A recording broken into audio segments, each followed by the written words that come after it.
As a human being हमारी life में बहुत सारे मतलब अप्स एंड डाउन्स आते रहते हैं। तो ये सोचना शुरू कर दिया कि भगवान नाम की कोई चीज़ नहीं होती है, सब ये फेक है। आप गूगल करो, गूगल पे एक वर्ड सर्च करो, कुंडलिनी जागरण। कुंडलिनी जागरण। लेकिन जब तुम सर्च करोगे तुम्हारे सामने ब्रह्मांड का बहुत कुछ खुलेगा। बहुत ये एक बड़ा चैप्टर है, लेकिन इसके अंदर नहीं जाना।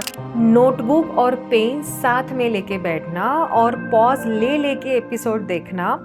बहुत लोगों के घर ना हॉस्पिटल के पास रहते हैं या सिमेट्री के पास रहते हैं कि ऐसे एरिया में घर नहीं लेना चाहिए। मतलब एक छोटी सी टिप आप मुझे बताओ, ऑरा को स्ट्रॉन्ग कैसे करें? देखिए, बहुत इंपॉर्टेंट क्वेश्चन है क्योंकि पूरा वर्ल्ड इसी पॉइंट पे लगा हुआ है कि क्या डिफरेंस है वास्तु शास्त्र में और फेंग शुई में, क्या डिफरेंस है? बट अगर वैसे देखा जाए मनदीप जी, सबसे बड़ा वास्तु दोष होता क्या है?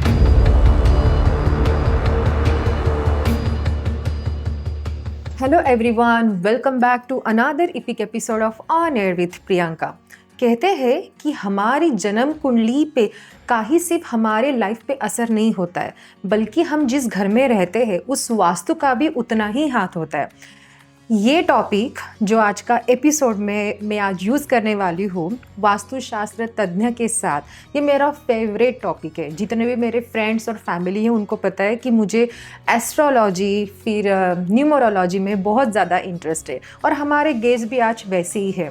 हमारे जो आज की गेस्ट है मेरे व्यूवर्स, वो एक स्पिरिचुअल हीलर है, कनाडा की रिनाउंड एस्ट्रोलॉजर में से एक है, वर्ल्ड वाइड इनके कॉन्टैक्ट्स है। यही नहीं, इन्होंने पीएचडी भी की है। इनके पास काफ़ी ऐसी विद्याएं हैं जिसके बारे हम सोच भी नहीं सकते। जो नेगेटिव एक्टिविटी भी होती है कभी किसी के साथ, ये उसका भी सॉल्यूशन देते हैं। हर वो चीज़ जो हमें यूनिवर्स से कनेक्ट करती है उसका इनको डीप नॉलेज है। बहुत ही लीजेंडरी एपिसोड ये होने वाला है। मैं चाहती हूँ कि आप ये एपिसोड देखने के पहले प्लीज़ पेन और एक नोटबुक अपने साथ लेके बैठिए, क्योंकि बहुत सारे ऐसे पॉइंट्स आज ये बताने वाले हैं जो शायद आपने कभी किसी पॉडकास्ट में सुने ना होंगे। Please welcome mister Mandeep Ashat on air with Priyanka. Hello Mandeep ji, welcome to the on air with Priyanka show. कैसे हो आप? बहुत बढ़िया Priyanka ji, thank you so much. आपने मेरे को याद किया, मेरे को बुलाया, तो आपका बहुत बहुत शुक्रिया। एक्चुअली पता है मनदीप जी, थैंक यू और इस बात के लिए क्योंकि मैं अपने व्यूवर्स को बताना चाहती हूँ कि मनदीप जी इस पॉडकास्ट के लिए ऑल द वे टोरंटो से विनीपेग आए। जो लोग कनाडा में रहते हैं उनको पता है कि यहाँ किसी एक सिटी से दूसरी सिटी जाने के लिए 2-2.5 घंटे लग जाते हैं, और आप लिटरली हमारे लिए इतने दूर आए, उसके लिए तहे दिल से शुक्रिया। थैंक यू जी। आपने जितने मेरे को प्यार से, जितने एक रिस्पेक्ट के साथ बुलाया है, तो डेफिनेटली मैं आपके कहने पे मैंने आना ही था, और मेरे को बहुत अच्छा लगा। और खासकर जब मैं आपके पास आया हूँ, आपको मिलके, आपकी फैमिली को मिलके बहुत अच्छा लगा। बहुत अच्छी वाइब्रेशन है आपके यहाँ। Thank you so much, thank you so much. बहुत अच्छा लग रहा है आपके सामने ऐसे बैठ के। काफ़ी शांति महसूस हो रही है मनदीप जी। Thank you. मुझे ऐसे लगता है कि आज का टॉपिक भी हमारा कुछ वैसा ही है। ऐसे बोलते हैं, मुझे ज़्यादा नॉलेज नहीं है, बट हमारा जो 8th हाउस होता है वो दुख पीड़ा का होता है। तो जो भी लोग इस ऑकल्ट में या एस्ट्रोलॉजी या फिर हीलिंग के इसमें जब जाते हैं तो अपने आप हम उससे दूर जाते हैं, दुख पीड़ा से। इसीलिए आपके सामने बैठ के बहुत शांति, सुकून महसूस हो रहा है। Thank you ji, same here. और मैंने जैसे पहले भी बताया कि जब से आपके यहाँ आया हूँ, आपके स्टूडियो में आया हूँ, तो एक अलग सी वाइब्रेशन है, बहुत ही पॉजिटिव फील कर रहा हूँ। Thank you so much. So Mandeep ji, मैं आपको जानती हूँ, बट मुझे पता है कि जो मैंने आपको इंट्रोडक्शन दिया वो काफ़ी नहीं था। मैं चाहती हूँ कि मेरे व्यूवर्स के लिए, और जितने भी ये लोग देखेंगे, जितने भी वर्ल्ड वाइड किसी भी कोने से, वो आपको जाने। तो आप अपना एक छोटा सा इंट्रोडक्शन आज दोगे? जी बिल्कुल प्रियंका जी, अगर मैं अपनी बात करूं तो ये जो ओकल्ट साइंस है, इस फील्ड के बारे में मेरे को बिल्कुल भी कोई नॉलेज नहीं था। मैं नहीं जानता था कि ये सब एस्ट्रोलॉजी क्या होती है, न्यूमरोलॉजी क्या होती है, वास्तु क्या होता है, स्पिरिचुअल हीलिंग्स क्या होती है। कहते हैं कि जब आपके ऊपर कोई ऐसा सिचुएशन बन जाता है, जब कुछ ऐसे सर्कमस्टेंसेस बन जाते हैं, तो ये एक गॉड गिफ्टेड चीज़ है। आप चाह के पैसा खर्च के इसको नहीं गेन कर सकते। ये जो भी आपको मिलता है ये प्लान्ड होता है, ये गॉड आपके ऊपर ब्लेसिंग करता है। और मैं बहुत अपने आप को इसलिए मतलब कि खुश नसीब समझता हूँ कि गॉड ने मेरे को ये मौका दिया, मैं इस लाइन में आया। और इसके पीछे भी एक कड़वा सच है कि यहाँ पर आने से पहले मेरे जो, जैसे हर घर में हमको पता है एज ए ह्यूमन बीइंग हमारी लाइफ में बहुत सारे मतलब अप्स एंड डाउन्स आते रहते हैं। जब तक श्वास चलेगी अप्स एंड डाउन्स चलते रहेंगे। मेरे साथ भी ऐसा हुआ कि पिछले 6-7 साल पहले मेरा ऐसा एक सर्कमस्टेंसेस बने कि दुनिया का कोई भी काम कर रहा था, कुछ भी चीज़ को प्लान कर रहा था, वो मेरे अगेंस्ट ही जा रही थी। तो फ्रस्ट्रेशन लेवल इतना बढ़ गया, तो ये सोचना शुरू कर दिया कि भगवान नाम की कोई चीज़ नहीं होती है, सब ये फेक है। क्योंकि जितने आप दिल से, एक आदर से, एक अंदर से आप उसको कॉल कर रहे हो, बार बार कर रहे हो, बार बार उनको कॉल कर रहे हो, लेकिन आपका वो काम कुछ भी नहीं बना रहे हैं। तो बाद में जब ये चीज़ें सामने आई, जब मैं ऑकल्ट साइंस के अंदर गया, तो मैंने पाया कि जो कुछ हो रहा है आपके साथ, तो ये आपका कोई कार्मिक पैटर्न है। जाने जाने जो आप गलतियां करके आए हो, इस जन्म में की हैं, जब पास्ट लाइफ में की हैं, तो वो आपके सामने आएगा ही, दुख की शेप में या सुख की शेप में। और वहाँ से जब मेरी ये जर्नी शुरू हुई, जैसे मैंने बताया कि मैं बहुत टफ सिचुएशन में चल रहा था, तो मैंने गूगल किया। गूगल मेरे एक फ्रेंड ने मेरे को गाइड किया था कि मैं बहुत कष्ट में था। वो मेरा पुराना फ्रेंड है, 10-15 साल पहले का फ्रेंड है, और वो की बहुत अच्छे एक स्पिरिचुअल टीचर भी हैं। और वो एस्ट्रोलॉजी में बहुत बिलीव करते थे। उन्होंने मेरे को बात बोली, उन्होंने मेरे को बोला कि आप गूगल करो, गूगल पे एक वर्ड सर्च करो, कुंडलिनी जागरण। कुंडलिनी जागरण, जी। तो मेरे को नहीं पता था ये क्या होता था। और सबसे बड़ी बात है, जब ये बात उन्होंने मेरे से बोली, उन्होंने मेरे को बोला कि मनदीप तेरे को नहीं पता है, तू पिछले जन्म में भी मेरे साथ था। तो मैंने, जब ये बात मेरे को बोली गई, मैंने बोला ये कैसी बहकी बातें हैं कि पिछले जन्म, ये मतलब मेरे को इन चीज़ों का पता ही नहीं है, ABC भी नहीं पता थी ये ऐसा कुछ होता है। उन्होंने मेरे को बताया कि तुम पिछले जन्म में भी मेरे साथ हो, और मेरे को पता है तुम्हारा टफ सिचुएशन या टाइम चल रहा है। मैं तेरे को एक वर्ड सर्च करने के लिए बोलता हूँ, इसको सर्च करो। लेकिन जब तुम सर्च करोगे, तुम्हारे सामने ब्रह्मांड का बहुत कुछ खुलेगा। बहुत, ये एक बड़ा चैप्टर है, लेकिन इसके अंदर नहीं जाना, सिर्फ इसके बेसिक सीखने हैं। और मैं आपको बता रहा हूँ, जब ये चीज़ मेरे को बताई गई थी, फाइनेंशियली मैं बहुत बुरी तरह से स्ट्रगल कर रहा था। और इवन कि अपनी पर्सनल लाइफ में, जहाँ मतलब बोलो कि एक मैं अपने आप को आइसोलेट कर चुका था, दुनिया से बात करने को दिल नहीं कर रहा था, बहुत बुरे हालात थे। और बैंक बैलेंस 0 था, समझ नहीं आ रही थी कि इवन मैं बेसमेंट में रहता था, तो रेंट देने के लिए भी पैसे नहीं थे। मेरे को नहीं पता था कि अगले मंथ में या घर की ग्रोसरी कहाँ से आनी है, कैसे सब कुछ होना है। तो जब ये सिचुएशन चल रही थी, उस समय पे मैंने जब ये वर्ड सर्च किया, कुंडलिनी जागरण, तो जो, जैसे मैंने पहले बताया कि सब ये जो नेचर है, जो यूनिवर्स है, उसका ये प्लानिंग होता है। तो जब मैंने वो वर्ड सर्च किया, तो जब मेरे सामने पहली वीडियो आई, आपको पता है कि जो सोशल मीडिया पे एक एल्गोरिदम है कि जिस पर्टिकुलर टॉपिक पे आप सर्च करते हो, उसकी वीडियो आनी शुरू हो जाती है। जब कुंडलिनी जागरण खोला, तो उसके बाद फिर ये 7 चक्रा क्या होते हैं, कैसे बैलेंसिंग होती है, कैसे इसको क्लीन किया जाता है। फिर बहुत सारे जो हमारे बोले कि जो धार्मिक प्रवचन करने वाले लोग हैं, उनकी वीडियो आनी शुरू हो गई। तो करते करते मेरे को संसार के, इस यूनिवर्स के कुछ रहस्य पता चले, और मेरे को नहीं पता चला कि उस टाइम क्या करना है। और मैं आपको ये बता रहा हूँ कि उस टाइम मेरा सिचुएशन ऐसा था कि मैंने लाइफ में 32 साल की एज तक कभी ड्रिंक को टेस्ट भी नहीं किया था। और मैं उस टाइम पे हल्की हल्की पहले ड्रिंक लेनी शुरू की, डिप्रेशन नहीं जा रहा था, मैंने वीकली बेसिस पे शुरू कर दिया, रेगुलर मतलब 7 डेज लेनी शुरू कर दी। और मतलब मेरे को लग रहा था कि अभी मेरी जो लाइफ है वो सिर्फ ड्रिंक के साथ ही चलेगी। लेकिन उस समय पे जब मैंने सर्च किया, मेरे को अंदर से एक सुकून मिला, सृष्टि के कुछ लॉ पता चले।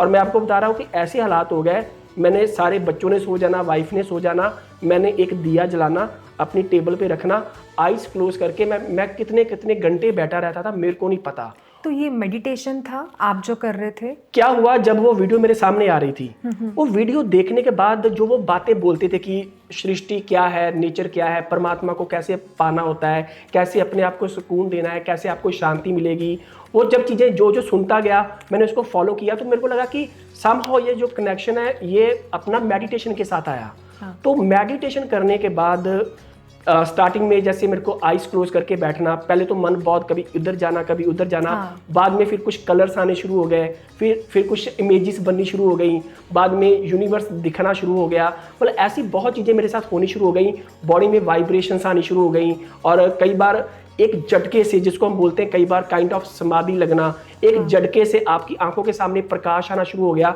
और जब वो स्पेसिफिक पल होता है, जब वो आपके साथ घटित होता है ना, उसके बाद आप भूल जाते हो आप इस धरती पे हो, आसमान पे हो, आपका कोई भाई बहन है, आपका कोई रिलेटिव है, मतलब आपको सिर्फ और सिर्फ बस एक अलग ही तरह की एनर्जी, एक दिव्य एनर्जी, दुनिया दिखती है। और अभी जैसे मैं आपसे बात कर रहा हूँ उसको मेरे को फील आ गया कि वो क्या मजा है। हाँ। और मैं आपको सच में बोलता हूँ, जो वो नशा है ना, जो वो मजा है, तो वो एक ड्रिंक क्या होता है, 3-4 घंटे आपने जब पीते हो तो आपको वो 3-4 घंटे शुरू रहता है, लेकिन जब ये वाला नशा होता है ना तो आपको 24 आवर शुरू रहता है। मतलब मेरे को लगता था कि मैं झूम रहा होता था, मेरे को कोई अच्छी बात बोल रहा है, कोई बुरी बात बोल रहा है, कोई दुनिया के सुख बता रहा है, दुख बता रहा है, कोई फर्क नहीं है, अपनी ही मतलब खुमारी में, अपने ही मजे में।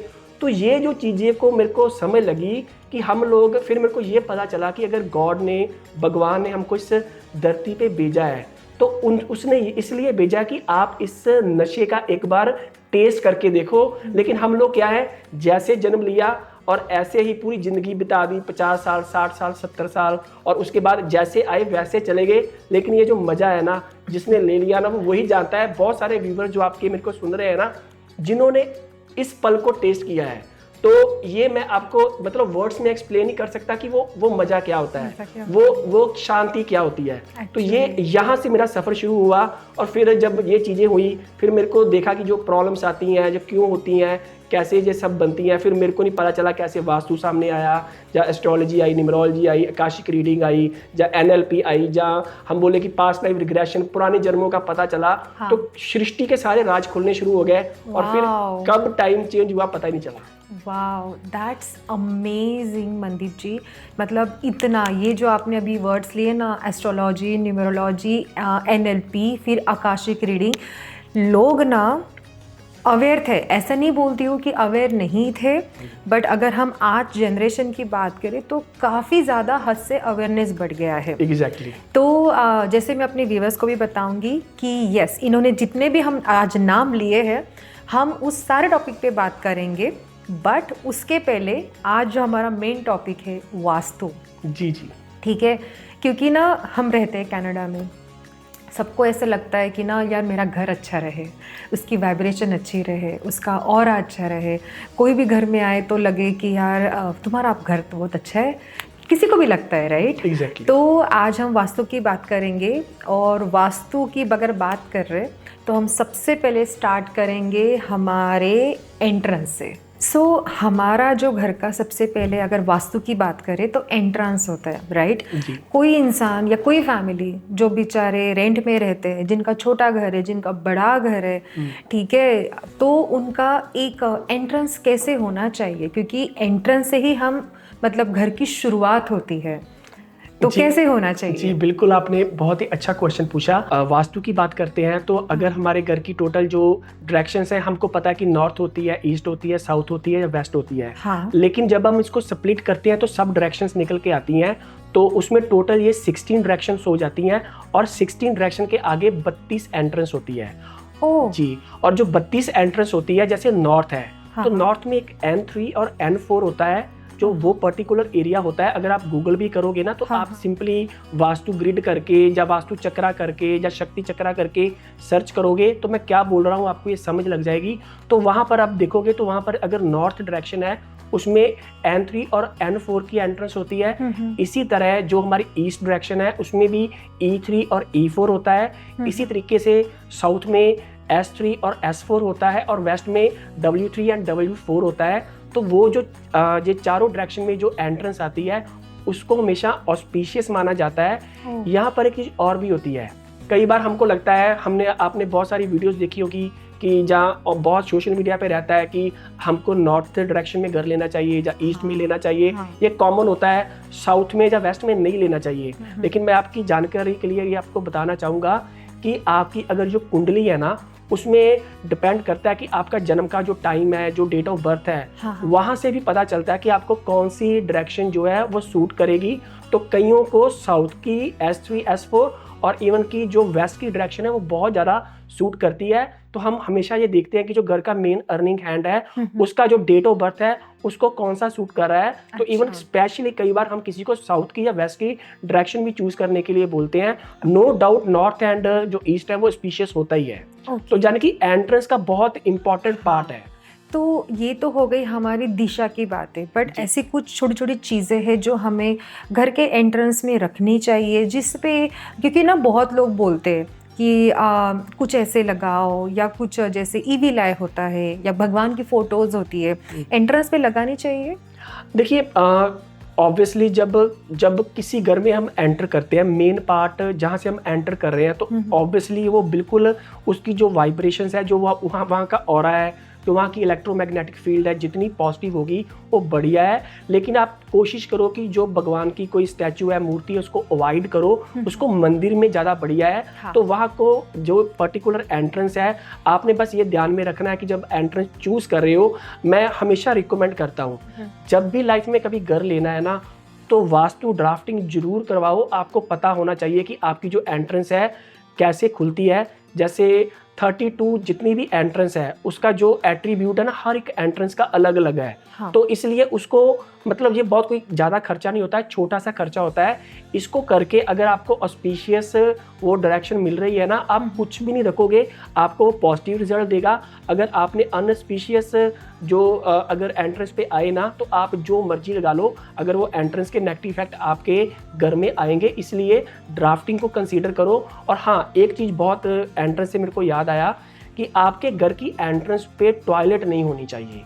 बट ये बहुत अच्छा पॉइंट आपने बोला। इंडिया की घर की बात करें तो इट्स ओके, वहाँ पे नहीं होते। बट जितनी भी ये अब्रॉड की कंट्रीज़ है, क्योंकि मैं खुद भी रही हूँ, मैं यूके में रही हूँ, यहाँ पे रह रही हूँ, और कहीं घूमने जाते हैं हम लोग, बहुत सारे घर में यहाँ पे पता नहीं क्या सिस्टम है, वीवर्स आपको भी पता है कि घर में घुसते ही एंट्रेंस में कहीं भी किसी भी साइड में वॉशरूम होता है, लाइक वॉश बेसिन होता है, ठीक है, टॉयलेट होता है। तो बहुत लोग यहाँ पे क्या करते हैं ना मनदीप जी, आपको भी पता है, घर तो बनवाते हैं, बट काफ़ी लोग ऐसे भी होते हैं जो बना बनाया घर लेते हैं। जी बिल्कुल। जैसे अगर मैं खुद की भी बात करूँ तो जब मैंने भी कनाडा में घर लिया तो हमने बिल्ड नहीं किया, किसी और थर्ड पर्सन ने बनाया था और उन्होंने बेचा था तो हमने ले लिया। तो फिर ऐसे सिचुएशन में क्या करें? बिल्कुल, आपने बहुत अच्छा पॉइंट बोला, क्योंकि मेरा भी जो एक्सपीरियंस रहा है ना, यहाँ पर मैंने 2 बहुत बड़े वास्तु दोष हर घर में देखे हैं। एक घर के सेंटर में टॉयलेट और एक एंट्रेंस पे जो टॉयलेट है, ये कॉमन है। तो आपको हर 10 में से 6-7 घरों में ये मिल रहा है। लेकिन बेसिकली क्या है कि इसका ठीक है, अभी इन लोगों को नहीं पता है कि इसको, है ना, जो इलेक्ट्रोमैग्नेटिक फील्ड है, जो घर का ऑरा है, वो कैसा होता है। लेकिन अगर हमको इसका कुछ बेसिक्स पता है ना, तो आप कोशिश ये करो। अब एज ए वास्तु कंसल्टेंट कोई आपके घर में आता है ना, अब अगर आपको ये 2 पॉइंट्स वो पकड़ेगा तो वो आपको बोलेगा कि इसको तोड़ो, तो ये ठीक नहीं है। तो हम अभी ना कुछ ऐसी पद्धतियां होती हैं, जैसे मैं एनर्जी वास्तु में डील करता हूँ, तो उसमें एक बहुत बड़ा प्लस पॉइंट होता है कि ओनली 10, 20, 30 डॉलर का खर्चा करके हम कुछ, हमारे पास कुछ स्टफ होता है, उसको हम उस टॉयलेट में रखवा देते हैं। तो जो उसकी एनर्जी है, वो उसका जो नेगेटिव इफेक्ट है वो खत्म हो जाता है। तो उसका जो इफेक्ट है वो वहीं पे खत्म हो जाएगा, वो फैमिली के किसी के ऊपर नहीं आएगा। एग्जैक्टली, वो न्यूट्रल हो जाएगा। और हमारा क्या सिस्टम होता है कि हम टॉयलेट में टॉयलेट की एनर्जी जनरेट कर देते हैं, तो उससे जो साइड इफेक्ट है वो खत्म हो जाते हैं। तो बिना तोड़फोड़ किए भी ये पॉसिबल है, लेकिन डराया इतना जाता है कि अगर ये हो गया तो आपका ये सब कुछ बर्बाद हो जाएगा, खत्म हो जाएगा। तो ये जो वास्तु है, ये कोई ऐसा नहीं है कि आपको बर्बाद करने के लिए है, ये आपको गाइडलाइंस देने के लिए है कि अगर किसी पर्टिकुलर एरिया का जो वहाँ पर अगर ऑरा या बोलो कि इलेक्ट्रोमैग्नेटिक फील्ड अच्छी नहीं है, तो उसको आप छोटे छोटे काम करके बिना तोड़फोड़ के ठीक कर सकते हो। लेकिन डिपेंड करता है कि आपके वास्तु कंसल्टेंट के पास नॉलेज कितना है, तो उसकी डीप स्टडी कितनी है। एकदम सटीक आपने ये उपाय आज सबको हमको बताया है। मतलब आपने जो बोला कि एक छोटी सी चीज़ होती है जिसको आप खरीद के आपके टॉयलेट में रख सकते हो। व्यूअर्स, ऑफ कोर्स मैं इनसे ये पूछूंगी सवाल कि आप ये जो चीज़ जो बोल रहे हो, क्योंकि ये लोगों को बहुत सारे क्वेश्चंस होंगे कि ये चीज़ क्या होती है, XYZ जो भी होती है, लेकिन हम ये कहाँ से ले सकते हैं? देखिए, ये जो सारा स्टफ़ होता है ना, पूरे वर्ल्ड में बहुत सारे सप्लायर्स होते हैं, खासकर इंडिया में है। आपको हर एक सिटी में, हर एक स्टेट में ये कॉमनली मिल जाएंगे। अब ये चीज़ें लोकल, जैसे हम इंटरनेशनली हम रहते हैं, तो यहाँ पर भी लोग मैन्युफैक्चरिंग शुरू कर चुके हैं। लेकिन मोस्टली स्टफ़ ये इंडिया से आता है। तो इसमें बहुत तरह की रेमेडीज़ होती हैं। जैसे मैं इसको थोड़ा सा डिफ़ाइन करूँ कि कई लोग क्या करते हैं, टेप यूज़ करते हैं, कई लोग स्ट्रिप यूज़ करते हैं, सर्जरी करते हैं। इसमें रत्नादय थेरेपीज़ होती हैं, दिगपाल, देवतास, मंजूषा, तो कुछ लोग स्प्रिंग डालते हैं। बहुत चीज़ें जो होती हैं ज़मीन के अंदर डाली जाती हैं। तो बहुत सारे डिफरेंट काइंड्स ऑफ जो स्टफ़ होता है वो डाला जाता है। अरोमा थेरेपीज़ होती हैं, पिरामिड्स डाले जाते हैं। तो ऐसे हर एक जो वास्तु कंसल्टेंट होते हैं उनके पास अपना एक्सपीरियंस होता है। उसी के हिसाब से जिनका उनको पता होता है। एक हमारे पास एक और प्लस पॉइंट होता है कि हमारे पास कुछ डिवाइसेस होती हैं, हमारे पास डाउजर्स होते हैं, एल रॉड्स होते हैं, जहाँ एनर्जी, हमारे पास जो स्कैनर्स होते हैं, तो लेकर एंटीनास होते हैं। ये सब चीज़ों से क्या इन सब डिवाइसेस से क्या होता है कि अगर हम आप टॉयलेट में कोई चीज़ें रख भी रहे हैं ना, तो like with in fraction of second आप उसकी एनर्जी चेक कर लेते हो कि रखने से पहले क्या एनर्जी आ रही थी, और ये with in like fraction of second वहाँ की एनर्जी जो है वो चेंज हो जाती है। तो हमको पता चल जाता है कि जो हमने चीज़ रखी है वो उसी टाइम पे उसको, उसकी जगह को, उस पर्टिकुलर एरिया को उसने बूस्ट करके मतलब पॉजिटिव एनर्जी में कन्वर्ट कर दिया। बिल्कुल। और बंदीप जी, आप जो भी मतलब आपकी वेबसाइट है हम सबको पता है। मैं व्यूअर्स इनकी वेबसाइट का जो एड्रेस है वो अपनी डिस्क्रिप्शन में डालूँगी। आप इनसे कांटेक्ट कैसे कर सकते हो या इनसे वो चीज़ खरीद कैसे सकते हो? जैसे इन्होंने बोला कि हार्डली $20-30 की वो चीज़ रहती है, लेकिन आपके पूरे घर को चेंज कर डालेगी, राइट? क्योंकि मोस्टली यहाँ पे कनाडा में, या अगर आप किसी भी देश में किसी भी कोने में होते हो और आपका अगर टॉयलेट एंट्रेंस पे ही होता है, तो आप चीज़ वो खरीदो और खुद ही उसका मतलब टेस्ट करने के बाद उसका इफ़ेक्ट आप खुद ही देख सकते हो। तो एंट्रेंस की बातें होगी। अब एंट्रेंस के बाद आता है लिविंग रूम। मोस्टली घरों में यहाँ पे लिविंग रूम और किचन साथ साथ होता है। कह सकते हैं कि मतलब मे बी शायद यूरोपियन कंट्रीज़ का यही कल्चर है, बट आजकल इंडिया में भी यही चल रहा है ट्रेंड कि ओपन किचन कंसेप्ट है। सो मोस्टली आपको भी पता है कि लिविंग रूम और किचन साथ साथ आते हैं। तो उसके लिए आपके पास कुछ एक वास्तु टिप है?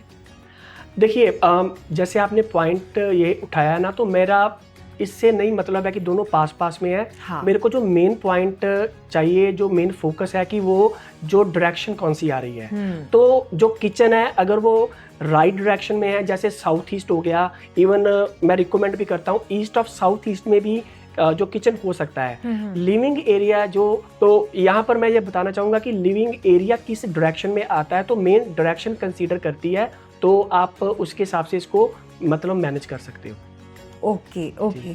बट ऐसे कुछ स्पेसिफिक कलर्स है जो हम हमारी जिसको हम हॉल बोलते हैं या लिविंग एरिया बोलते हैं, वहाँ पे वो कलर यूज़ कर सकते हैं फॉर मोर पॉजिटिविटी? जी, इसमें जब हम डायरेक्शन वाइज चेक करते हैं, अगर हमारा एरिया सपोज करो लिविंग एरिया जो आ रहा है वो नॉर्थ में आ रहा है, तो हमको जो रिकमेंडेड होता है कि आप ब्लूइश कलर के जो चीज़ें हैं, जहाँ स्टफ़ है, जहाँ आपका वॉल कलर है, तो उसको प्रेफर करो। अगर ईस्ट में आ रहे हो तो आपको ग्रीनिश हो गया, ब्राउनिश आप प्रेफर करो। अगर आप साउथ की डायरेक्शन में जा रहे हो तो ऑरेंज कलर हो गया, रेड कलर हो गया, जितनी भी रेड कलर की फैमिलीज हैं उसको प्रेफर करो। ब्लैक कलर को अवॉइड करो। अगर आप साउथ वेस्ट में जा रहे हो तो येलो कलर को सबसे ज़्यादा प्रेफर किया जाता है, और ब्लू और ग्रीन कलर को उधर बिल्कुल अवॉइड किया जाता है। अगर आप वेस्ट डायरेक्शन में जा रहे हो तो ग्रे एंड ब्लैक बहुत अच्छा कलर होता है, तो वहाँ पर आपको ब्राउन या ग्रीन कलर के जो कलर को अवॉइड करना है। तो इस तरीके से हम जो डायरेक्शन से चेक करते हैं, क्योंकि हमने मेन देखना होता है जो हमारे 5 एलिमेंट्स हैं उसकी एनर्जी या उसके एट्रीब्यूट क्या है, तो उसको हमने फोकस करके जो एरिया वाइज है, जो डायरेक्शन वाइज है, हमने वो कलर्स को प्रेफर करना होता है। That's very nice information Mandeep ji. मतलब व्यूअर्स, जैसे मैंने स्टार्ट में ही कहा था, नोटबुक और पेन साथ में लेके बैठना और पॉज ले लेके एपिसोड देखना, क्योंकि ये काफ़ी अच्छी चीज़ें आज अब हम सबको बता रहे हैं, तो मैं चाहती हूँ कि आप इसको हर एक को नोट डाउन करो। सो ये तो हो गई हमारी लिविंग रूम की बातें। अब आते हैं बेडरूम के ऊपर जी। सो किड्स बेडरूम की बात करें या कपल बेडरूम की बात करें, लोगों को बहुत शौक होता है फोटो फ्रेम लगाने का, एक हैप्पी फेसेस की फोटो फ्रेम्स, राइट? बहुत घरों में लगाते भी है। तो कुछ एक पर्टिकुलर दिशा है, कुछ डायरेक्शन है कि उसी पे आपको फोटोज लगानी चाहिए? देखिए, घर में जो हमारी, जैसे मैंने पहले बताया कि जो 16 डायरेक्शंस होती हैं, आप फोटो किसी भी जो पर्टिकुलर डायरेक्शन में लगा सकते हो, लेकिन आपने स्पेसिफिक डायरेक्शन होती है west of north west, east of south east and south of south west. ये 3 डायरेक्शंस होती हैं। यहाँ पर आपने फैमिली फ़ोटोज़ को अवॉइड करना है, यहाँ पर नहीं लगाना है। सबसे जो बेस्ट माना जाता है कि अगर आपकी ईस्ट डायरेक्शन में आ रही है, और वो बहुत ही बेस्ट डायरेक्शन है फ़ोटोज़ लगाने के लिए, जो लोग हमारे इस संसार से जा चुके हैं, हमारे बड़े बुजुर्ग हैं। मैं तो पूछने वाली थी जी, कि जी। जो हमारे पितृ है, जी जी जी ठीक है, या किसी के पेरेंट्स है, अगर वो इस दुनिया में नहीं है, तो उनकी अगर हमको फ़ोटो लगानी है तो वो कहाँ लगानी चाहिए? जी, उसके लिए अगर हम एस्ट्रोलॉजी पॉइंट ऑफ व्यू से बात करते हैं, तो जो पितरों की दिशा होती है वो साउथ डायरेक्शन को माना जाता है, और दूसरा जो साउथ वेस्ट डायरेक्शन होती है वो रिलेशनशिप जोन होता है। तो वहाँ पर भी आप ये दोनों डायरेक्शंस में जो आपके बड़े बुजुर्ग हैं जो इस संसार से जा चुके हैं, आप इन 2 डायरेक्शन में उनकी फ़ोटोज़ लगा सकते हो, तो वहाँ पर आपको इनका आशीर्वाद भी मिलेगा। अच्छा, हम किड्स रूम की बात अभी कर ही रहे थे। किड्स के लिए, क्योंकि ऑफ कोर्स 20-23 साल तक तो उनको पढ़ाई सबसे ज़्यादा मैंडेटरी है, इम्पॉर्टेंट है। जी जी तो उनके एक मतलब ताकि वो भटके ना, तो उनके कंसंट्रेशन के लिए ऐसा क्या करना चाहिए किड्स रूम में, या वो जहाँ पे पढ़ाई करते हैं उस रूम में ऐसी कुछ चीज़ जो हमें फॉलो करनी चाहिए? जो बच्चों के लिए जो स्टडी रूम है, सबसे बेस्ट वो माना जाता है वेस्ट ऑफ साउथ वेस्ट में। तो ये जो पर्टिकुलर एरिया है, तो ये आपका जितना भी एजुकेशन के साथ रिलेटेड है, आपकी सेविंग के साथ रिलेटेड है, अगर वहाँ पर बच्चे स्टडी कर रहे हैं उनका फोकस भी बनेगा। प्लस आप जिस भी लाइन में चाहते हो कि अगर बच्चे बड़े हैं, किसी स्पेसिफिक फील्ड में वो जा रहे हैं, उससे रिलेटेड उनकी जो बुक्स है या जो कंटेंट है, उनके कॉपी पेन या कुछ भी ऐसी चीज़ें जो स्टडी से रिलेटेड है, अगर आप उस पर्टिकुलर जोन में रखते हो तो उसका हमेशा जो पॉजिटिव इफेक्ट मिलता है। और यहाँ पर जो बच्चों का स्टडी रूम है, यहाँ पर उनका फोकस डिस्टर्ब हो सकता है। West of north west, east of south east और साउथ ऑफ साउथ वेस्ट में बच्चों का जो स्टडी जोन है वो नहीं होना चाहिए। ओके जी, जी। ओके, तो ये तो हो गई हमारी रूम की बातें, जी, ठीक है।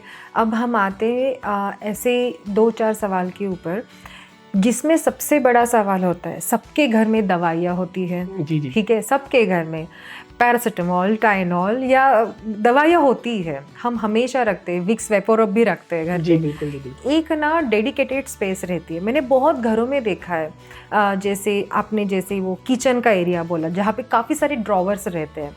मतलब मैं भी पहले कभी रखती थी, फिर कोई मुझे, मेरी एक फ्रेंड ने बताया कि प्रियंका, हम कभी दवाइयाँ ऐसे किचन में नहीं रखा करते, तुम इसको कहीं और रख दो, बट किचन में मत रखो। तो बोले कि ऐसे कहा जाता है कि नहीं रखना चाहिए, इसका इम्पैक्ट अच्छा नहीं होता है। बट एज अ वास्तु शास्त्र तज्ञ मैं आपको पूछती हूँ कि इसकी प्रॉपर जगह क्या है? देखिए, जो हमारा जैसे मेडिसिन की बात करें तो हमारा ना एक इम्यूनिटी और हेल्थ जोन होता है घर में, नॉर्थ ऑफ नॉर्थ ईस्ट।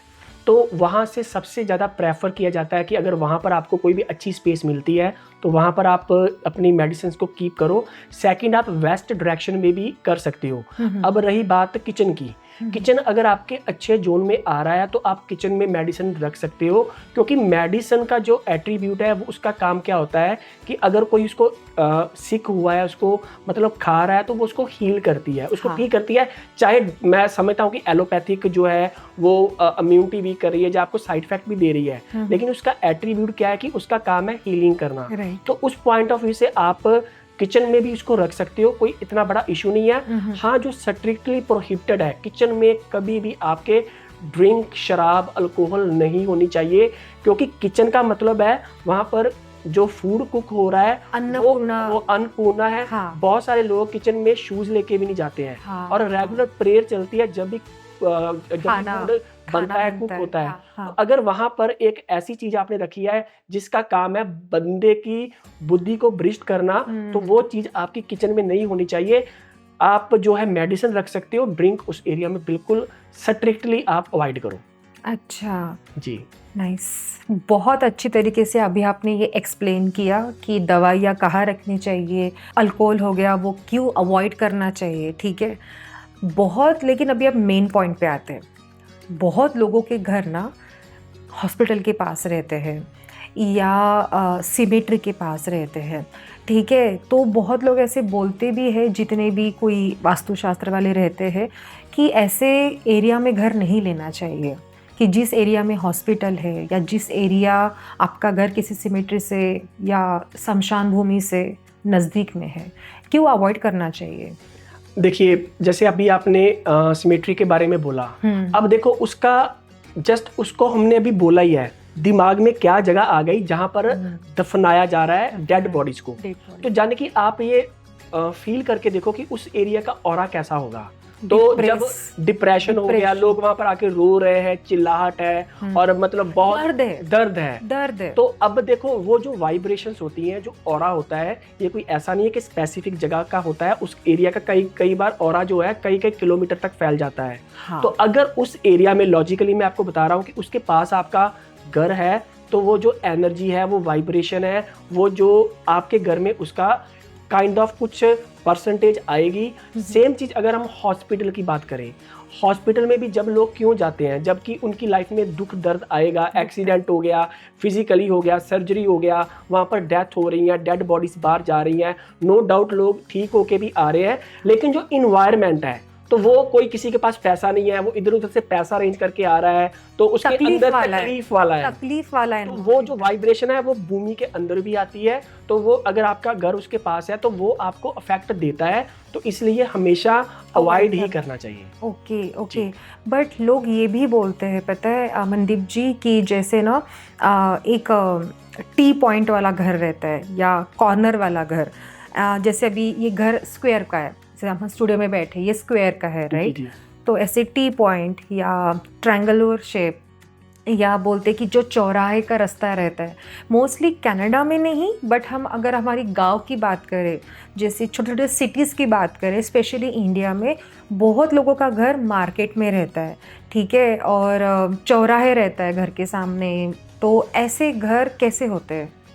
देखिए, जैसे हम चौराहे वाले घर की बात करते हैं, चौराहे वाले घर का मतलब हो गया कि चारों डायरेक्शन से जो है फ्लो हो रहा है। हाँ। यानी कि गाड़ियां आ रही हैं, लोग आ रहे हैं। हाँ। अब एक पॉइंट देखना, जो वहां से लोग चल के आए हैं, हो सकता है कि किसी के घर में बहुत ज़्यादा परेशानी हो, किसी के ऊपर किसी ने ब्लैक मैजिक किया हो, किसी का ऑरा बहुत डिस्टर्ब हो, कोई अपनी लाइफ में उसके अंदर सुसाइडल टेंडेंसीज हो, वो गाड़ी में आ रहा है, ऐसे आ रहा है। तो जब वो उस एरिया से निकलता है तो उसके साथ उसकी वाइब्रेशन और ऑरा भी होता है। सेकंड, आपकी नॉलेज के लिए बता दूं, जब आप गूगल भी करोगे या कभी भी सर्च करके देखना, जितने भी ब्लैक मैजिक के अटैम्प्ट होते हैं वो चौरस्ते पे होते हैं। किसी की मैरिज नहीं हो रही है तो आप देखोगे, जैसे हमने यहाँ पर, तो अब यहाँ पर भी शुरू हो गया है, पहले तो हमने इंडिया में तो कॉमन देखा था कि आपको कुछ उल्टा पुल्टा सामान चौरस्ते पे मिलता है।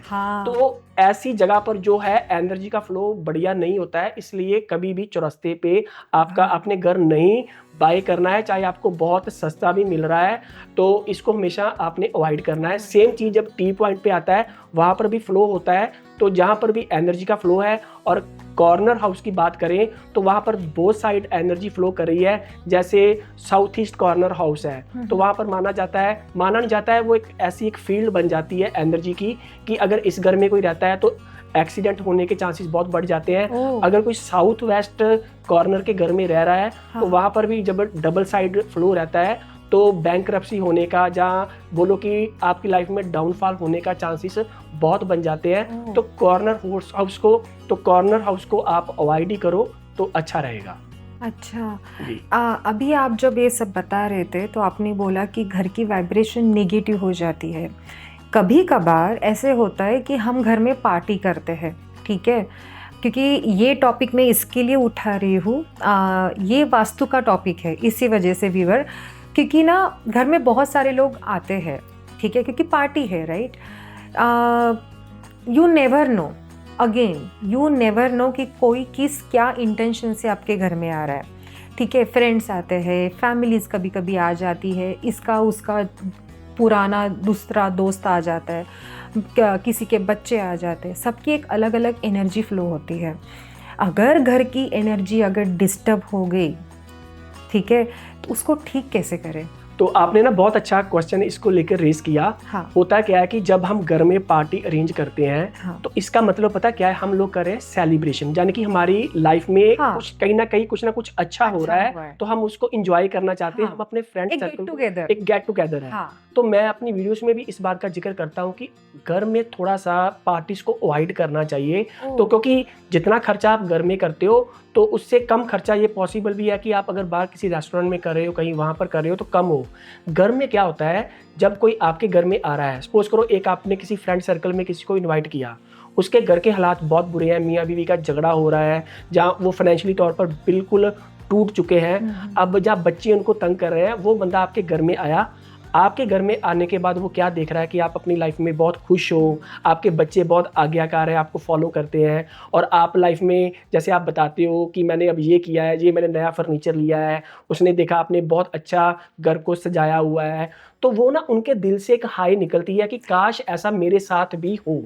तो वो आपके ऑरा पे आता है। जो वर्ड आपने बोला हाय, मुझे लगता है नजर एग्जैक्टली ये होती है, ये बिल्कुल होती है। और मैं सच में बोलूं तो मैं इन चीज़ों को पहले बिल्कुल नहीं मानता था, तो जब मैं इस फील्ड के अंदर गया, डीप गया, तो ये नज़र होती है। तो घर को भी नज़र लगती है, घर को भी नज़र लगती है, और आपको भी नज़र लगती है, आपके बच्चों को भी लगती है। आप कई बार फील करोगे, जैसे आपने एक पार्टी ऑर्गेनाइज की, जब सभी लोग चले गए, आपकी बॉडी ना बिल्कुल लो फील करती है, जैसे सुस्ती सी आ जाती है, फील करता है कि बस मैं सो जाऊँ, उठूँ ना, जब बहुत बंदा ना डाउन फील करता है। तो वो एनर्जी बेसिकली, अगर आपको किसी ने बहुत ही गंदे बोलो कि नज़र से आपके घर को देखा है, आपको देखा है, आपकी ड्रेस देखी है, आप अच्छे लग रहे हो या कुछ भी है, आपके घर में उसने प्रॉस्पेरिटी देखी है, क्योंकि एक्चुअली उसका कसूर नहीं है, लेकिन उसके घर में प्रॉब्लम चल रही थी, तो वो उसके दिमाग में जब ये लाइन आती है ना, काश मेरे साथ भी ऐसा हो, We तो वो all are negative human being, exactly ठीक है। कोई ऐसे जानबूझ के तो कोई करता नहीं है, जी। ठीक है, बट वो एक होता है ना कि यार इसका कैसे सब अच्छा है। इसमें क्या होता है, जैसे आप मान के चलो बहुत ज्यादा पाठ पूजा करने वाले हो, हाँ। आपका गॉड के ऊपर बहुत ज्यादा विश्वास है, तो इसका मतलब है आपने अपने ऑरा को बहुत स्ट्रॉन्ग किया हुआ है। अगर आप एक रेगुलर हाउसवाइफ हो या एक ऑर्डिनरी पर्सन हो, तो वो नजर आपको बहुत स्पीड से आएगी। अगर ऊपर वाले के साथ आपका एक कनेक्शन बना हुआ है, तो काफी हद तक आप बच भी सकते हो। अच्छा जी, माय गॉड, एक छोटा सा आपको टिप पूछूंगी, जी जी ठीक है, because we are talking about the vastu. जी जी तो ऑरा को मतलब एक छोटी सी टिप आप मुझे बताओ, ऑरा को स्ट्रॉन्ग कैसे करें? देखिए, बहुत इंपॉर्टेंट क्वेश्चन है, क्योंकि पूरा वर्ल्ड इसी पॉइंट पे लगा हुआ है, क्योंकि जिसको ऑरा का पता है ना, जिसका ऑरा स्ट्रॉन्ग है ना, हाँ। तो वो बंदा बहुत लाइफ में कुछ भी चाहे वो मैनिफेस्ट कर सकता है, कोई भी अफर्मेशन करेगा उसकी फुलफिल हो सकती है। ऑरा को अगर आपने स्ट्रॉन्ग करना है ना, सबसे पहले जो हम लोग कई बार ना, हमारी एक रूटीन होती है, हमारे साथ एक स्पेसिफिक डे हो गया, आज ऐसा नहीं होता कि every day is not Sunday, तो कई बार क्या होता है, कोई दिन होता है आपका, आप बहुत डाउन फील करते हो। हमारी प्रॉब्लम क्या होती है, जैसे हम डाउन फील करते हैं ना, हम अपने आप को कर्स कर देते हैं कि मेरी किस्मत खराब है, मैं अच्छा इंसान नहीं हूँ, मेरी किस्मत में खुशियाँ नहीं है, जो भी गुस्सा रहता है। हाँ, वो गुस्सा रहता है, गुस्सा रहता है। तो उसको अवॉइड करना पड़ेगा। जैसे आप ये बोलना शुरू कर दोगे ना, जैसे मैं बहुत सारी अपनी वीडियोस में भी इस बात का जिक्र करता हूँ कि हम लोग कई बार बोलते हैं मेरे को जॉब नहीं मिल रही है, मेरे को काम नहीं मिल रहा है, जब मेरा छोटा सा घर है, जब मैं रेंट के घर में रहता हूँ या रहती हूँ, लोग अपने आप को ऐसे मतलब बोलते हैं मेरा काम कोई भी नहीं बनता है, ऊपर वाले पता नहीं क्या हो गया। लेकिन देखो, आप इस नेगेटिव चीज़ों को अपने अंदर ले रहे हो, यानी कि आप अपने ऑरे को वीक कर रहे हो। आप ये भी तो कह सकते हो ना कि हे ऊपर वाले, आपने मेरे को 2 आंखें दी हैं, मैं देख पा रही हूँ, मैं बोल पा रही हूँ, मैं सुन पा रही हूँ, मैं खा पा रही हूँ, मेरी बॉडी के ऑर्गन्स काम कर रहे हैं, मैं चल पा रही हूँ, मेरे पास हाथ है, पैर है। हाँ। तो जो चीज़ें दी हुई हैं उसका ग्रेटिट्यूड करना शुरू कर दोगे, यानी कि हर नेगेटिव चीज़ को अगर पॉजिटिव में लेना शुरू कर दो, आपका ऑरा अपने आप ही ऊपर जाना शुरू हो जाएगा। और सेकंड चीज़, अगर आपका भगवान के ऊपर विश्वास है ना, आपको लगता है कि वो है, वो मेरे अंग संग है, वो मेरे को कभी भी कुछ नहीं होने देगा, तो आपका जो ऑरा है अपने आप ही बाय डिफॉल्ट बढ़ना शुरू हो जाता है। Wow, what a great answer Mandeep ji. जितने भी मेरी फैमिली, मेरे दोस्त और जो मुझे नहीं जानते हैं बट ये पॉडकास्ट देख रहे हैं, उन सबके लिए ऑरा बहुत इम्पॉर्टेंट चीज़ है हम सबके लाइफ का, राइट? आप जैसे भी इंसान हो, बट जैसे मनदीप जी ने एक्सप्लेन किया है कि बहुत पूजा पाठ नहीं करना है आपको, बट आपको हमेशा ग्रैटिट्यूड में रहना है कि आपने जो भी मुझे दिया है मैं उसमें खुश हूँ। ठीक है, हाँ, खुश। और जैसे इन्होंने बोला कि निगेटिव सबके पास रहता है, ऐसा नहीं है कि यहाँ पे सबके पास सब कुछ है, ठीक है, बट हम निगेटिव को भी अगर पॉजिटिव वे में अगर ले सकते हैं तो प्लीज़ लेना, इससे आपको ही हेल्प होगी। एग्जैक्टली हाँ, आपका ही ऑरा स्ट्रांग होगा। तो बिकॉज हम लोग वास्तु की बात कर रहे हैं, तो ये जो वास्तु होता है मनदीप जी, ये सिर्फ इंडियन लोग या हमारे एशियन लोग फॉलो करते हैं? क्योंकि ना मैंने ये भी देखा है कि बहुत लोग ना फेंग शुई भी फॉलो करते हैं। जी बिल्कुल। क्या क्या डिफरेंस है वास्तु शास्त्र में और फेंग शुई में, क्या डिफरेंस है? तो ऐसा है कि प्रियंका जी, जैसे आपने एक क्वेश्चन रेज किया ना, हम लोग नो डाउट जो भी देसी लोग हैं हम सभी को पता है वास्तु, हाँ। लेकिन जो गोरे लोग हैं या जो चाइनीज लोग हैं, इनकी कम्युनिटी में इसी वर्ड को यूज़ किया जाता है फेंग शुई। जैसे हम वास्तु में डिफरेंट काइंड ऑफ जो पॉजिटिव स्टफ होता है घर की डिफरेंट डायरेक्शन में रखवाते हैं, सेम वे जो बाकी कम्युनिटीज़ होती हैं ये बहुत ज़्यादा फॉलो करती है। इवन कि वास्तु से ज़्यादा जो पूरे वर्ल्ड में जो स्टफ सेल होता है वो फेंग शुई का होता है। हाँ, तो यानी कि ये कुछ भी नहीं है, जबकि हम लोगों का ये ऐसी धारणा बनी हुई है कि यानी कि वास्तु ही है, हम लोग ही फॉलो करते हैं, पूरे वर्ल्ड में ऐसा नहीं है। हाँ। तो ये वास्तु हो गया, फेंग शुई हो गया, इसका बेसिकली जो बेस होता है ना, वो बेस एक ही है कि घर की इलेक्ट्रोमैग्नेटिक फील्ड है, जिस एरिया में जिस जगह पे आप रह रहे हो, अगर वहाँ पर कोई नेगेटिविटी है या कोई नेगेटिव एनर्जी है, कुछ ऐसा स्टफ रख दिया जाए, कुछ ऐसा किया जाए कि वो सब कुछ पॉजिटिव हो जाए। जी ओके, तो ये फेंग शुई होती है। ये फेंग शुई मतलब सेम चीज है। हाँ, उसके दो नाम है। और थोड़े से बोलो कि जो स्टैचूस रख रहे हैं या जो आप रेमेडीज दे रहे हो ना, उसकी लुक डिफरेंट हो गई। तो उन्होंने अपने जो उनके मतलब कि जो एंटिटीज हैं, जो उनकी गॉडेस पिक्चर्स हैं, उन्होंने अपने को कर दिया। हमने वही स्टैचू इंद्र को ले आए, कुबेर को ले आए, बस चीज वही है, लेकिन उसकी शेप और उसके धर्म के हिसाब से उसको चेंज कर दिया गया। हाँ जी, वाह। तो ये बिग डिफरेंस है फेंग शुई और वास्तु शास्त्र में। जी जी। अब आते हैं सबसे मेन टॉपिक, क्योंकि ना साफ सफाई देखो इंडिया में हमको मेड मिल जाती है, लेकिन बहुत लाइक जो महिलाएं हैं, अभी तो जो मेल है वो भी घर की साफ सफाई करते हैं क्योंकि सबको अच्छा लगता है जी। साफ सुथरा घर। ठीक है, हम लोग यहाँ पे तो हम लोगों को तो सब खुद ही करना पड़ता है साफ सफाई। कुछ लोग ऐसे होते हैं जो बहुत दिन को बोलते हैं ओसीडी है उनको ठीक है, साफ सफाई क्लीनलीनेस के बारे में एकदम झंडा लेके। कुछ लोग होते हैं कि बिल्कुल ही नहीं, और कुछ लोग होते हैं जो बीच वाले रहते हैं कि चलो थोड़ा थोड़ा ठीक ठीक कर लिया एंड दैट्स इट। इसका क्या रोल होता है वास्तु में? वास्तु में सबसे जो इम्पोर्टेंट रोल ही साफ सफाई का होता है। मैं जब लोगों के घरों की विजिट पे जाता हूँ ना, तो मैं क्या देखता हूँ कि बहुत बड़ा घर है, जहाँ मतलब बोलो कि छोटा घर भी है, तो मैं वास्तु करने के लिए गया, मैंने जो जो काम करवाना है करवा लिया। लेकिन मैं जब देखता हूँ ना कि उनके घर में कहीं टॉयज बिखरे पड़े हुए हैं, कहीं इलेक्ट्रॉनिक का सामान है, गैराज भरे पड़े हैं, बेड शीट कोई उधर जा रही है, कोई उधर जा रही है, तो जब ऐसा माहौल बनता है ना, तो घर में राहु की एनर्जी बढ़ जाती है।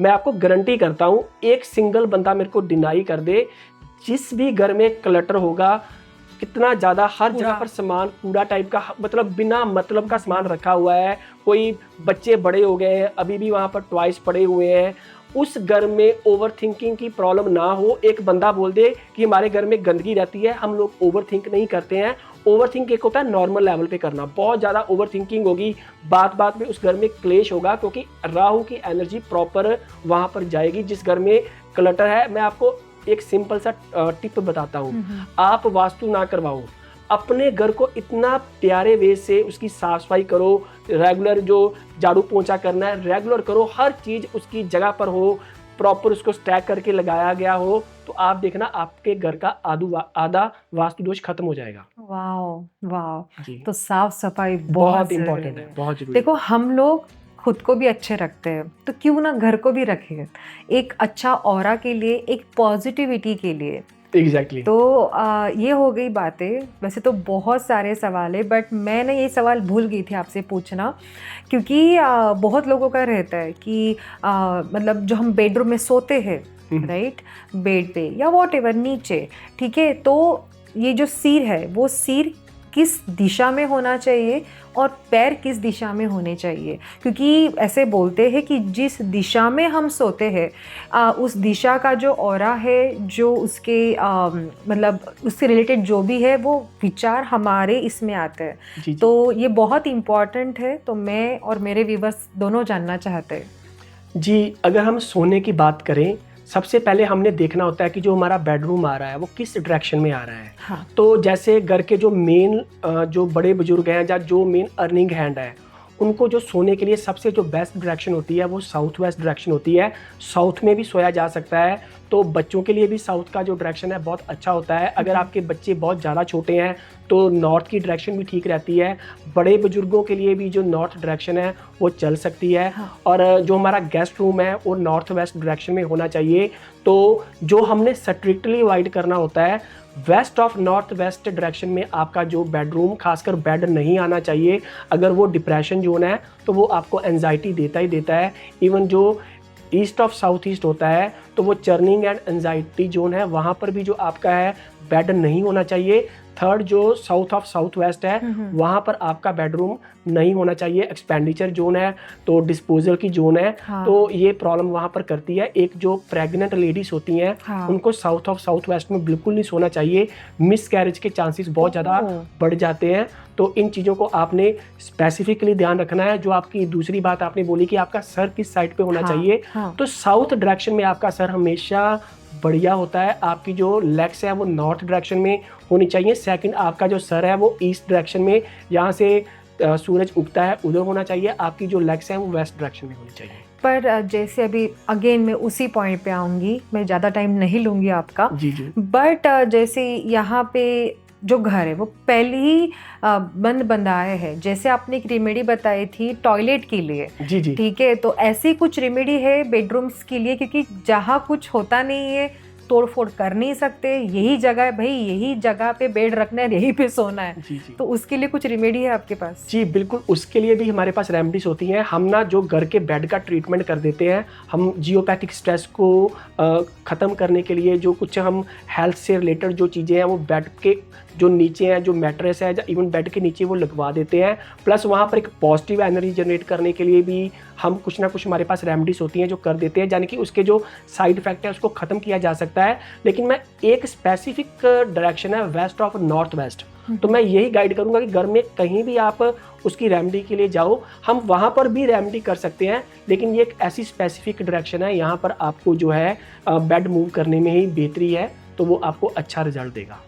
ओके ओके, जी। परफेक्ट। तो मनदीप जी, हम जैसे घर की बात कर रहे थे, बहुत लोगों के घर पे ना स्विमिंग पूल भी आजकल होता है, जी, ठीक बिल्कुल। है, शौक बढ़ गए हैं, अच्छा लगता है, बच्चे खेलते हैं, हम भी कभी कभी उसमें उतरते हैं, तो या जकूजी होता है, हॉट टब जिसको बोलते हैं, ठीक है। सबसे पहला क्वेश्चन, घर में स्विमिंग पूल होना चाहिए या नहीं? अगर होता है बाय डिफॉल्ट, तो किस डायरेक्शन में वो होना चाहिए, क्योंकि वो पानी से भरा रहता है।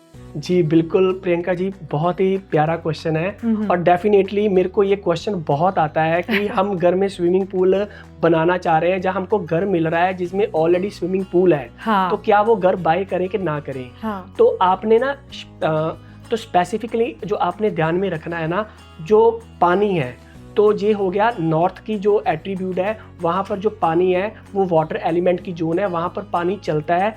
नॉर्थ की किसी डायरेक्शन में आ जाए, ईस्ट में भी आ जाए चलेगा, वेस्ट में भी आ जाए चलेगा, लेकिन घर में दो पर्टिकुलर डायरेक्शन होती है, जैसे साउथ ईस्ट हो गया, साउथ ऑफ साउथ ईस्ट हो गया, और थर्ड जो आपका साउथ हो गया, इवन साउथ वेस्ट हो गया, साउथ ऑफ साउथ वेस्ट हो गया। ये जितने भी पानी के दुश्मन जोन है, ये एक्चुअली फायर जोन है और अर्थ जोन है, हाँ। तो ये इसके एनिमी होते हैं। आपने इस डायरेक्शन में बिल्कुल भी अपना स्विमिंग पूल अगर आपको मिल रहा है जब बनाना है तो इसको अवॉइड करें, क्योंकि ये उसके जितने भी पॉजिटिव एट्रीब्यूट्स हैं कि आपके घर में कैश फ्लो का रहना, कॉन्फिडेंस का रहना, या आपका नेम एंड फेम रहना, या आपको मतलब बड़े बुजुर्गों का ब्लेसिंग ना मिलना, तो इवन जो आपके बहुत ज़्यादा एक्सपेंडिचर बढ़ जाना, अगर इस डायरेक्शन में पानी आया तो इसको आपको ट्रीट करवाना ही पड़ेगा। तो उस एलिमेंट को, उस फायर जोन को हमको बैलेंस करना पड़ेगा, नहीं तो वो आपको वास्तु के साइड इफेक्ट दे सकता है। ओह जी, तो ये सारी बातें हैं। ये बिल्कुल। Oh my God. बट अगर वैसे देखा जाए मनदीप जी, सबसे बड़ा वास्तु दोष होता क्या है? ये आपने सबसे इम्पोर्टेंट क्वेश्चन आस्क किया कि सबसे बड़ा वास्तु दोष क्या होता है। हाँ।